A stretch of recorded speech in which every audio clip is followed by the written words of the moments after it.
What's going on, sports fans? Welcome back to another edition of Buzzer Beater. I am the host of the show, Dylan Morgan. I'm with my two colleagues, Dom Taylor and Cooper Husky. Now, this show, we're going to be coming at you with some Champions League action, some MLB season, and we have a special debate at the end of the show. Ooh. So sit back, relax, and get ready for some sports talk.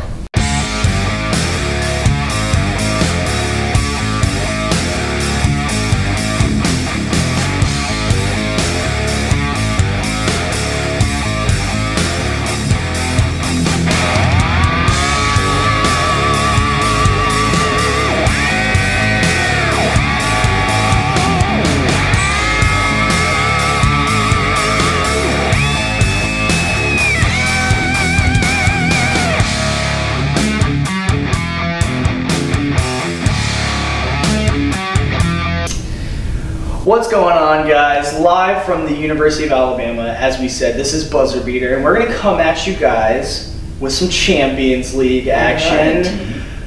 It's a weird day for soccer because Ronaldo will not be in the Champions League final, nor will be winning the Champions League final. Yeah, it's just so weird. Since 2012, he's been in it 7 years or 6 years in a row now. That's crazy. That's crazy. And so as many people know, and we will recap, Ronaldo and Juventus were knocked out by Ajax in the second leg of the Champions League.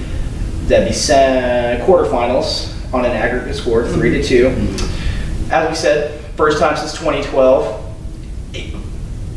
We've had a lot of this happening this year in sports. With LeBron being knocked out of the playoffs as well. It's just crazy. Your big names aren't in the big game this year. And it's scary to think about,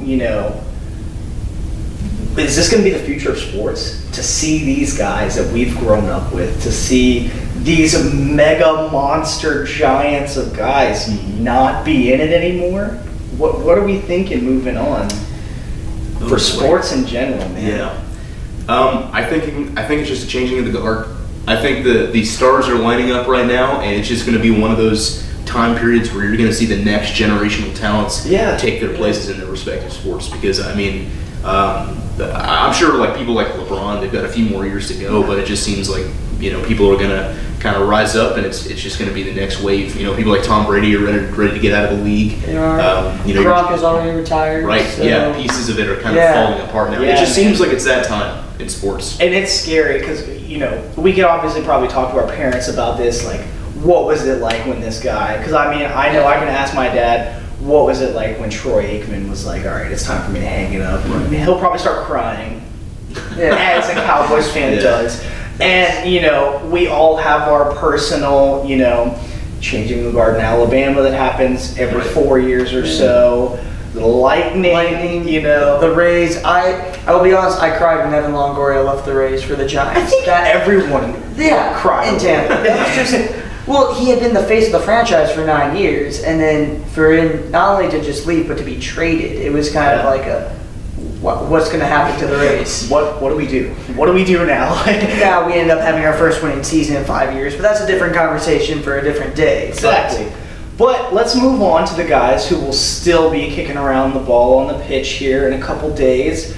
We've got the semifinal matchups. Now, it's a kind of different year, as we were just talking about. We do have our big names. We got FC Barcelona and Liverpool matching up, which will be an interesting one. Obviously, two heavy hitters back in it once again. But then we kind of got what I like to call the ugly duckling matchup with the Tottenham Hotspurs and Ajax.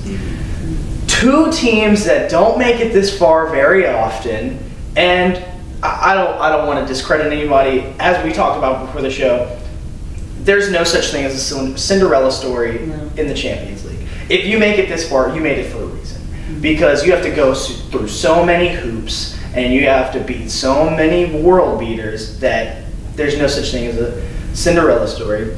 But let's dive right into it. Who do we see winning? Let's go with maybe the more obvious choice of the two. Let's go with the Barcelona-Liverpool match. Who do we see moving on and going to that Champions League final? Coop, what are you thinking? I see Barcelona going. Messi is considered one of the greatest soccer players in the world right now for a reason. And while Liverpool has had a really great season in the Premier League, I think Messi and Barcelona just takes it to them and they win this. Now, Dom, who do you have winning this matchup? I'm going to diverge from what Coop said. I believe it's going to be Liverpool. Liverpool is my semifinalist for that match. Guys, it's just been one of those years. I understand Lionel Messi. He's a generational power. He incredible talent. He's brought Barcelona this far, as he has for all these other years. Yeah. But it's just been one of those years where the talent level, just because one player on that team, just because he's there doesn't mean that the team as a whole is going to be ultimately successful. I'm going to give you examples like LeBron James and the Lakers, Zion Williamson with Duke, Pat Mahomes on the Kansas City Chiefs. I mean, yes, they get really far, but just because you have one player who shines above all the rest, it doesn't mean that it's going to be enough to outshine a team as a whole. So I have to go Liverpool on that one. I put stats aside. That's my feeling right now. Yeah, and I have to concur with Coop. Messi, the guy is out of this world.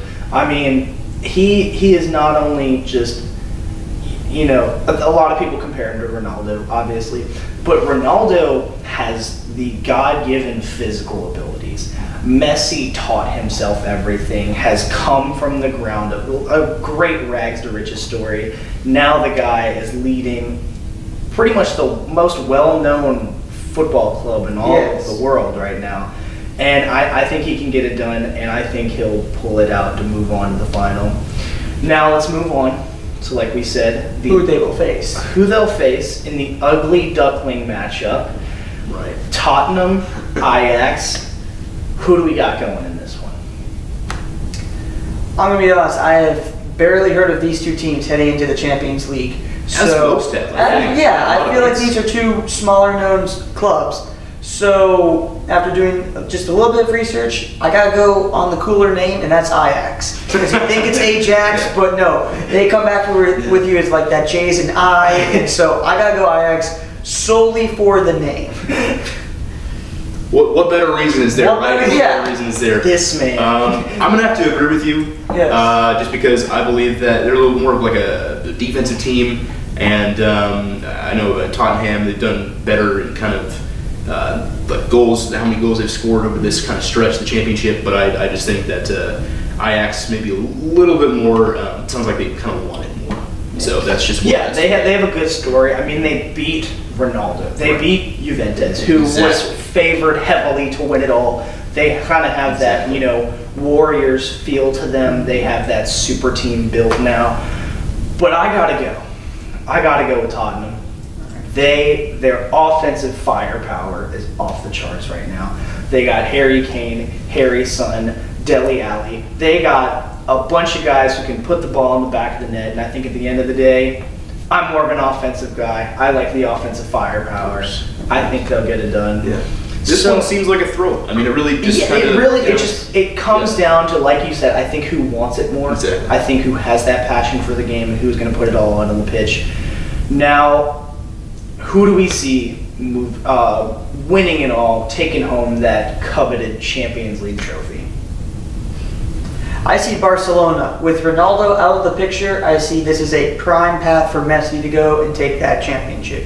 He has been waiting very long for this to happen because Ronaldo's just dominated the Champions League for the past, 6 years, 7 years? Yeah. Something like that. This is Messi's turn to win that prize.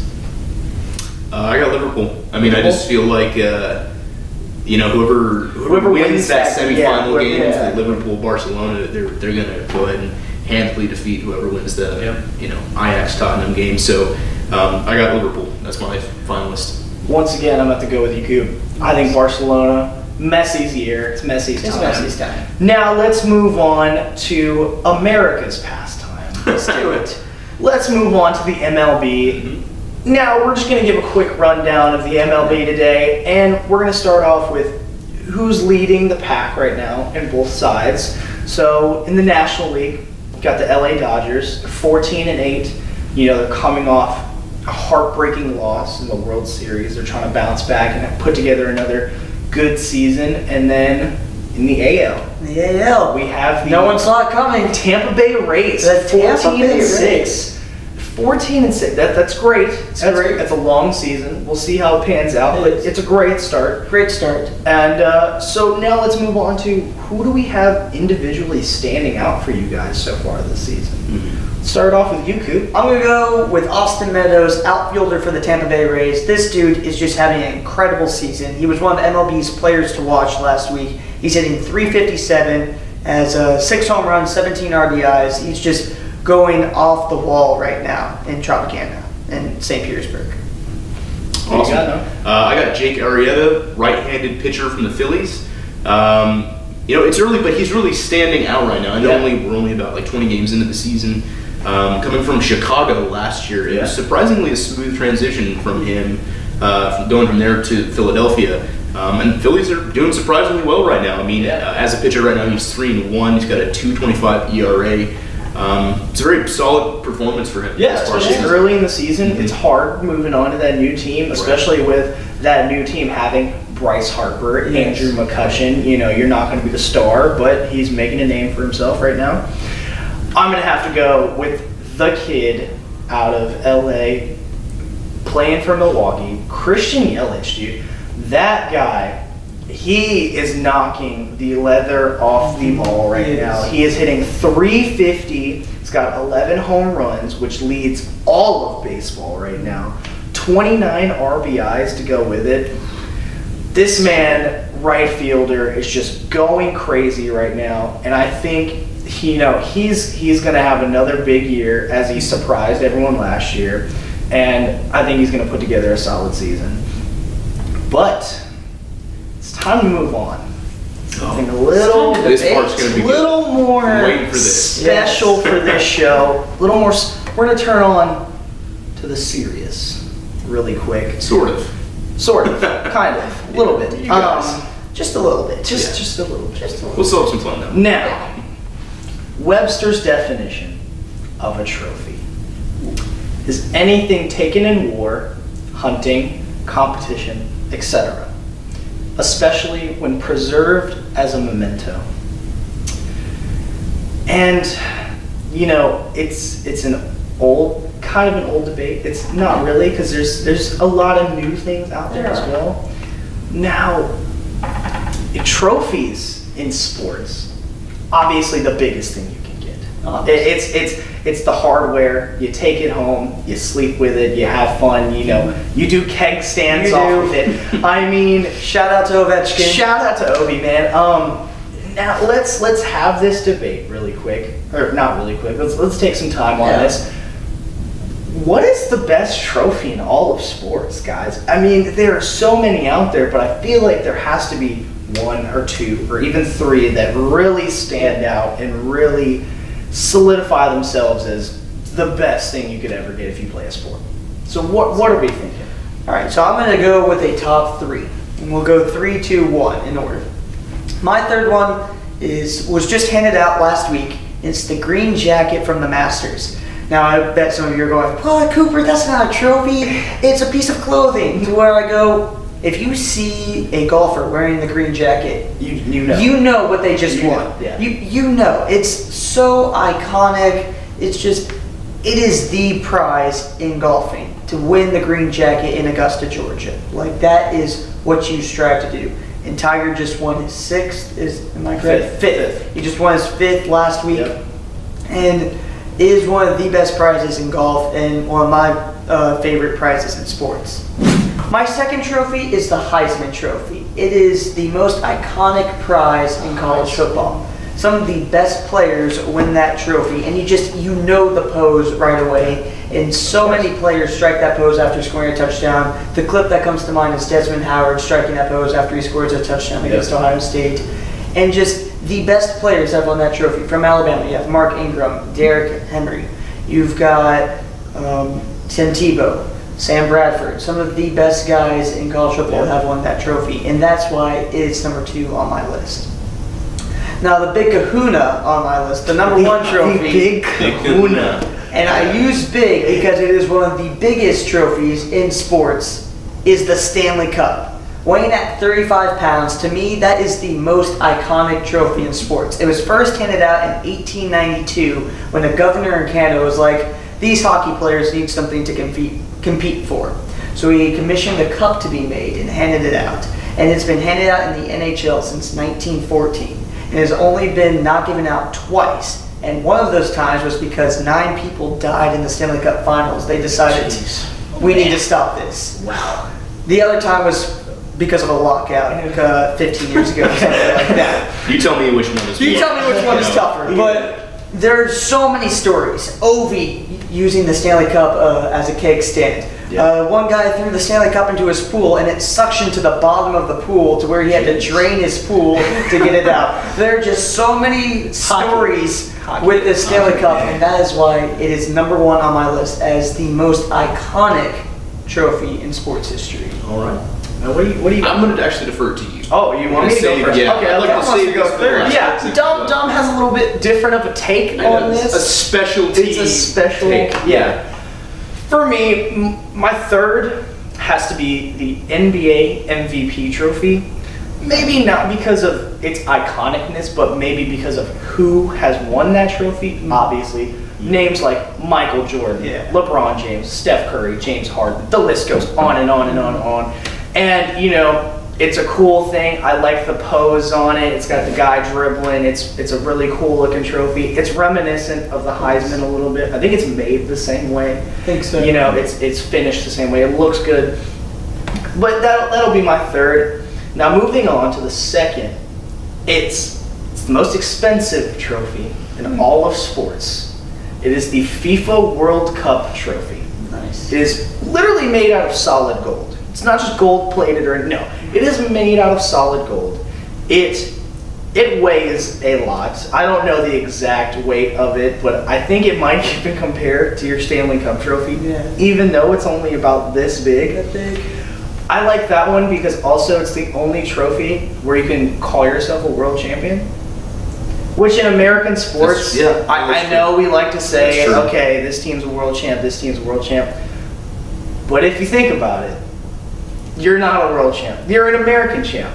But in the FIFA World Cup, you're literally playing to be a world champ, which is awesome. I think that's great. And you deserve a solid gold trophy for that. Number 1 for me has to be RIP to a legend. They don't give it out anymore. It's sad. So sad. It's really sad. The crystal ball. I have so many memories growing up of teams holding up the crystal ball. And I used to tell my dad, like, I want to do that. I want to hold up the crystal ball. A couple of my favorite memories, obviously, Vince Young holding it up, kissing it. You know, after that amazing USC game. I mean, there's so many different instances where you just hold it up, you kiss it, you just thank God for everything, and it's gotta be my number 1 no matter what. Very iconic. It's so iconic. It's amazing. Now let's move on. Yeah. To you know, it's a little bit different. A little bit of a different take on best trophy in sports. Right. This was such a wide category. I had to kind of slim it down a little bit. It's actually perfect that you were talking about college football on that last trophy there, because mine are, all 3 of them are rivalry trophies in college football. These are some of the, I would say, funniest. These are the funniest trophies, and they're just kind of the most interesting trophies that I've seen. So I'm going to start with my third one. Paul Bunyan's axe. That's the Wisconsin versus Minnesota trophy. Yes. This series is actually tied 59, 59, and 8 all time. 8 ties. 8 ties. That probably came 100 years ago. Yeah. When the wishbone offense was the number 1 offense. Absolutely. Each of these teams has had the axe an equal amount of times. Actually, the first trophy originally in this series was a slab of bacon. That was lost in 1943. I'm kind of glad it's not big anymore. You want to talk about a perfect Big Ten trophy? Yes, like a slab of bacon. Right. Where the score is like 7-6. It's 3 feet of snow piling up. You can barely run, and you get bacon away. Absolutely. But imagine just after all, the feeling of victory. right? Yep. And you get an axe. You get a giant It's double-sided like, axe. you're just after sitting it. Oh, it's just gotta be it's an amazing awesome. feeling. Well, That's my number chops and 3. wood, right? Yeah, Absolutely. That's my number 3. We're gonna head on to my number 2. It is the Platypus Trophy, the Oregon versus Oregon State game. Oregon's killing it right now, 63-47 all time in the series. It's a wide yeah, margin. it's a wide margin. But it's a platypus, which happens to be a combination of both the mascots of those respective universities. You got the duck, you've got the beaver, and you have the platypus. And I think it's perfect, guys. I love It is that. I think it's a perfect. pretty cool trophy. I think it's cool if I didn't only have the image of Perry the Right. Platypus in my mind. Yeah. But Yeah. I just keep thinking like he's an international Yeah. spy. And It's not as good as holding an axe, but you know what? The platypus trophy, it's a fun little joke it's fun. thing you do. It's So- fun. It's cool. Yes. We're going to get on to my number 1, but before I do that, a few honorable mentions I'd like to give. We got the Little Brown Jug, Michigan versus Minnesota trophy. It is a little brown jug Wow, I would assume. that you get That is- if you win the game. So Very descriptive. Oh, absolutely, yes. I don't know what's more invigorating and what make you want to win a game than a Little Brown The Jug. Little Brown Jug? There's the Iron Skillet, TCU versus Southern Methodist. That is an iron skillet with a nameplate Nice. for the Iron Skillet. And then the last honorable mention is the Keg of Nails, the Louisville versus Cincinnati trophy. That is a keg of nails. That is Some of these trophies, you just gotta think, did they see something outside and were yeah. like, that, I want that. You would think Right they there. lost the original trophy somewhere, Yeah. and they were just like, okay, here's something, and we'll It's take like the trophy. origin stories for these. Oh, I Yeah. love off it. the charts. They Yeah, are. absolutely. Now, the number 1 trophy. This thing looks like a piece of garbage that was made in a art class. A third grade art yes, class. interpretive art, 3rd grade interpretive art, for that matter. This is the Troll Trophy, the Concordia Moorhead College for St. Olaf College University Trophy. This is known, it has been widely known as the ugliest rivalry trophy in college football since 1974. The Troll is made out of moss and pine cones from a mountain in Norwegia. I mean, That's how just- can Are you that's sure just- this isn't a troll? I don't know if it exists to begin Yeah, with. Like this just doesn't it's sound just- real. it doesn't- It doesn't sound real, but that is the number 1. That takes the cake without a doubt. And yeah, no, those are my 3. You know, you got an axe, you've got a platypus, and you've got a troll, and you won your college football game, and that's what you get. That's wow. So now let's break this down real quick. Now we have, if this were a Royal Rumble, we would throw in the Stanley Cup, the Crystal Ball, and the Troll. So Perfect. we would love, honestly, we want to hear y'all's. Yeah, give us your feedback. Give us your favorite trophy. It can be silly, it can be serious, it can be something you and your sibling fight over every other month for who takes out the garbage better. I don't care.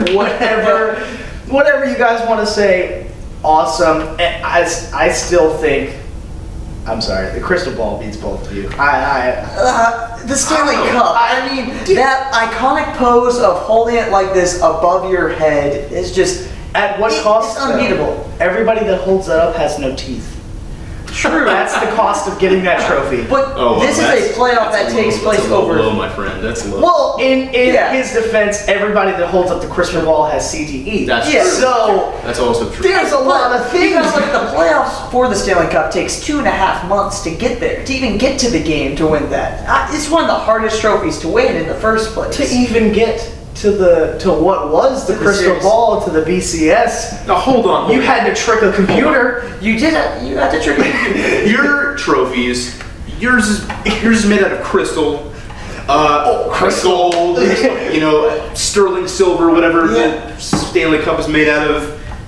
Mine's made out of pine cones and moss and probably super glue. So Super glue. I don't know how you can possibly compete. Mine is wholesome. Mine's something that I your love- grandfather passes down through his family. I love how like the Heisman Trophy takes like 3 months to make, and it goes through like a rigorous Right. process. Right. And, like any deficiencies in this, take it out. This trophy, they're just like, all right, Let's just slap it together. I have to ask, is it a new troll every year, or is this the same pine cone from 1970? Well, that would I have hope to it's from stink. 1970. That would have to Oh, it's from stink. 1970. Gross. That was that's why I'm wondering, like, is it new pine cones every year? Oh man. Oh. Talk about Yankee Candle gone bad right there. That's Well, terrible. There you have it. Well, that's all we got for you guys, sports fans. Be sure to like, comment, and subscribe to Buzzer Beater, as we are now formally known, obviously, for 2 weeks. We got, I think, one more episode coming at you next week, and then we're gonna cut it off for this season. So when we come back next season, trust me, we will have new set, new everything. We are coming at you guys hard next season, and It's college football season. it will be college football season. We will be coming at you with all your college football It will be needs. the 150th college Yes. football And that's season. beautiful. Yes. That is beautiful. That's too. beautiful. This I love is going that. to be so I special. love this that. year. We will be celebrating a historic season together. Like I said, be sure to like, comment, and subscribe. Let us know anything you want to about the show, and we will come back at you next week with Buzzer Beater. Thanks for watching.